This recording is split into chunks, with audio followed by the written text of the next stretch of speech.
सुसंस्कृत पुण्यामध्ये नेमकं चाललंय काय असा प्रश्न सध्या खरंच ऐरणीवर आलाय। आई बाबा होण्याचे स्वप्न अजून पूर्ण झाले नाहीत का? आई बाबा होण्याचे तुमचे स्वप्न पूर्ण करा अपोलो फर्टिलिटीद्वारे। मोफत सल्ल्यांसाठी कॉल करा 9953959370। पुण्यामध्ये राष्ट्रवादीच्या माजी नगरसेवक वनराज आंदेरकर यांच्यावर गोळीबार झाल्याची धक्कादायक घटना पुण्यामध्ये घडली।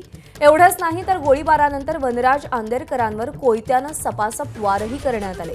हल्लेखोरांनी आंदेरकरांवरती तब्बल 5 गोळ्या झाडल्या आणि तिथून ते फरार झाले। दरम्यान पुणे पोलिसांनी गोळीबार प्रकरणी 3 जणांना ताब्यात घेतलंय। घरगुती वादातून निकटवर्तीयाकडून हत्या केल्याचा प्राथमिक अंदाज पोलिसांनी व्यक्त केलाय। वनराज आंदेकर यांच्यावरती पिस्तुलातून गोळीबार झाल्याची घटना नाना पेठेमध्ये घडली आहे।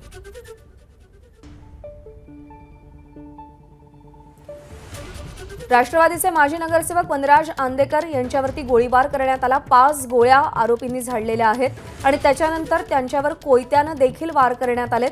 पोलिसांनी या सगळ्या घटनेचा तपशील जाणून घेतला असून कौटुंबिक वादातून निकटवर्तीयांकडूनच हा हल्ला झाल्याची माहिती सध्या मिळतेय। हल्लेखोर फरार आहेत, पोलीस त्यांचा सध्या शोध घेत आहेत। मंदार गोंजारी आपले प्रतिनिधी आपल्या सोबत आहेत। मंदार, पुण्यामध्ये नेमकं चाललंय काय असा प्रश्न उपस्थित होतोय। ही संपूर्ण घटना नेमकी कशी घडली?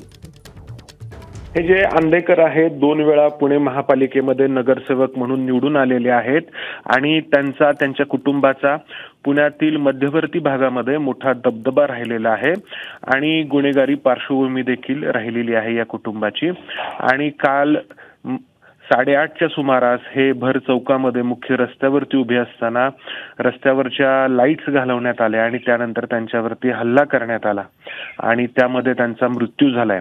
पोलिसांनी 3घांना ताब्यात घेतलेला आहे। हे 3घे जण त्यांच्या कुटुंबाशी संबंधित आहेत किंवा नातेवाईक आहेत अशी माहिती कळते आहे आणि त्या भागामध्ये वर्चस्व मिळवण्याच्या वादातून आणि काही कौटुंबिक कारणातून ही हत्या झाली असण्याची शक्यता आहे। मात्र मध्यवर्ती भागामध्ये भर रस्त्यामध्ये हा प्रकार घडल्यामुळे नागरिकांमध्ये भीतीचं वातावरण आहे। प्रज्ञा। मंदार, धन्यवाद दिलेल्या माहितीसाठी।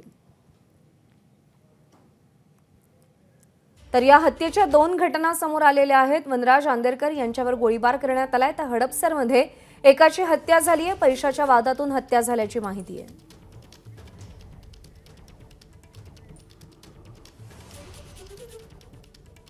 तर एकीकडे आंदेरकर यांच्यावरती गोळीबार झालाय तर दुसरीकडे पुण्यातील हडपसर भागामध्ये वासुदेव कुलकर्णी नावाच्या व्यक्तीची रात्री 2:30 वाजता हत्या करण्यात आली।